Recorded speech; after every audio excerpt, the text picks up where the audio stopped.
Hello friends, welcome to my channel. आज मैं आपको इस तरह का पैटर्न किस तरह से बनाते हैं वो बताऊंगी। तो चलो स्टार्ट करते हैं। और अगर आपको मशीन, वूल बाइंडर, बटन कुछ परचेज़ करना हो तो आप मेरे इस व्हाट्सएप नंबर पे कांटेक्ट कर सकते हो, या ऑनलाइन क्लासेस लेनी हो तो भी आप इस नंबर पे कांटेक्ट कर सकते हैं। तो चलो स्टार्ट करते हैं। सबसे पहले मैं आपको ये बता देती हूँ कि जो पैटर्न होता है वो रॉन्ग साइड पे आता है।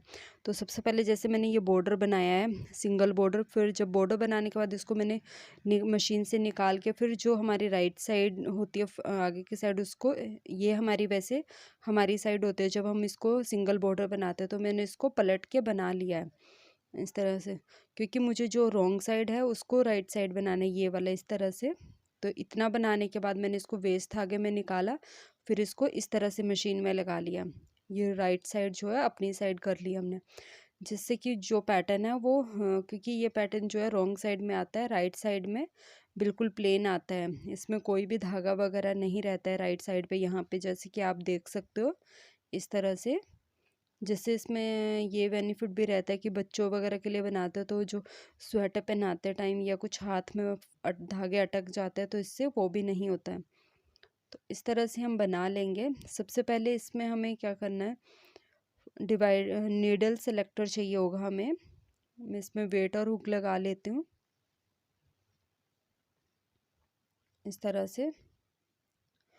अब हम 5 नीडल सेलेक्टर ले लेंगे। तो इस तरह से हमने 5 नीडल जो है बीच में गैप दिया और एक एक नीडल आगे कर लिया। फिर जो एक एक नीडल जो आगे की है उसके ऊपर इस तरह से धागे को रखेंगे और यहाँ पे कैरेज की सेटिंग देख लेते हैं। इस तरह से हम कैरेज की सेटिंग कर लेंगे और धागे का जो कैरेज का जो नंबर है वो धागे के अकॉर्डिंग हम सेट कर लेंगे और इस तरह से हम बना लेंगे इसको।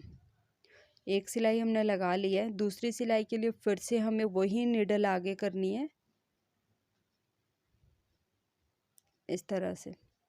फिर से हम जो नेवी ब्लू कलर का धागा है उसको हम इसमें रखेंगे इस तरह से और एक सिलाई लगाएंगे।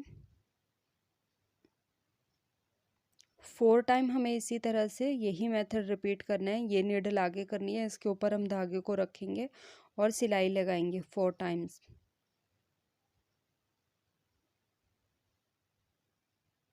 इस तरह से।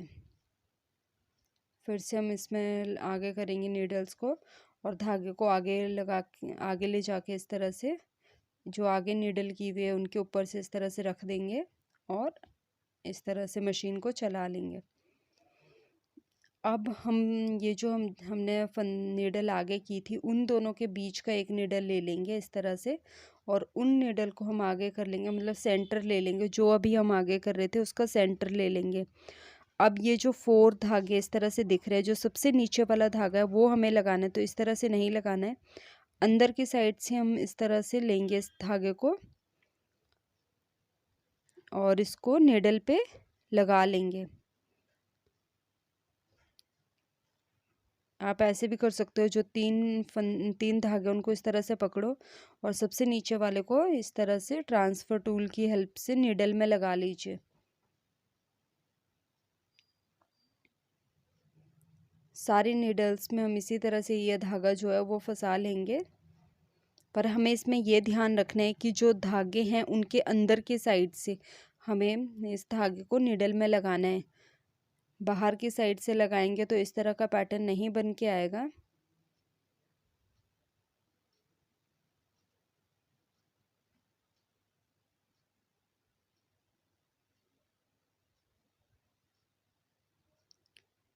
इस तरह से हम ये सारी नीडल्स में जो नीडल अभी हमने आगे की है, सेंटर वाली नीडल, इन इसमें हम धागे को फंसा लेंगे।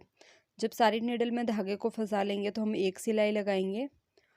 फिर दूसरी सिलाई लगाने से पहले फिर अब जो तीसरे नंबर में धागा था इस तरह से नीचे, उसको हम लगा लेंगे।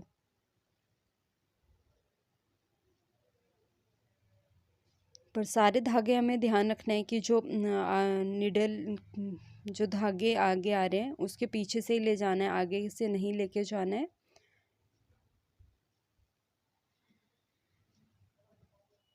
इस तरह से आप इस तरह से इसको धागे जो ऊपर वाले धागे हैं दो, उनको इस तरह से खींच के फिर जो नीचे वाला धागा है उसको नीडल में से लगा भी सकते हैं और फिर एक सिलाई लगाएंगे। इस तरह से हमने 2 धागे जो है वो ऊपर इस तरह से बना लिए हैं। अब जो आगे वाला धागा है उसको भी हम इसी तरह से लगा लेंगे।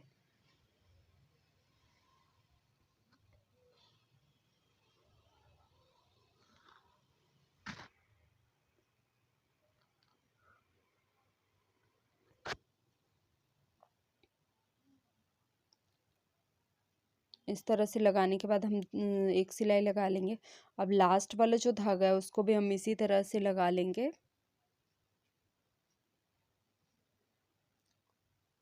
और इसको लगाने के बाद हम एक सिलाई लगा लेंगे।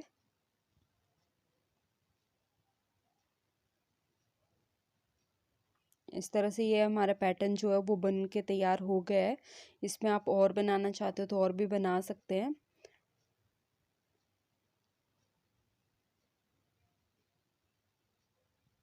तो अगर आपको मेरी ये वीडियो अच्छी लगी हो तो प्लीज़ मेरे वीडियो को लाइक और शेयर ज़रूर करें और मेरे चैनल को अगर अभी तक सब्सक्राइब नहीं किया है तो जल्दी से सब्सक्राइब कर दीजिए। Thank you.